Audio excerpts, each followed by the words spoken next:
નમસ્કાર, આપ જોઈ રહ્યા છો પીએમજી ન્યૂઝ અમદાવાદ। વાઘોડિયા તાલુકાના રવાલ ગામ પાસે નર્મદા કેનાલમાં 2 યુવાનો ડૂબ્યા। વાઘોડિયા તાલુકાના રવાલ ગામ પાસે નર્મદા કેનાલમાં 2 યુવાનો નહાવા માટે ગયા હતા, જેમાં એક પ્રહલાદ મહેડા ઉંમર વર્ષ 25 રહેવાસી રતલામ તથા બીજો કુલીન ઉર્ફે ગુડ્ડુ સિંગાડે રહેવાસી રતલામ। આ બંને યુવાનો રતલામ જિલ્લાના કેસરપુરા અને સેલાના આમ બિરાજા 2 ગામના રહેવાસી હોવાનું જાણવા મળ્યું। વાઘોડિયા પોલીસ બનાવના ઘટના સ્થળે પહોંચી તપાસ હાથ ધરી।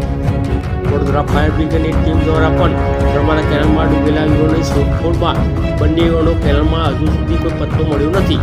રિપોર્ટર શૈલેન્દ્ર પ્રજાપતિ સાથે સંદીપ પટેલ, મારી દેશની ખુશ્બુ, પીએમજી ન્યૂઝ વાઘોડિયા।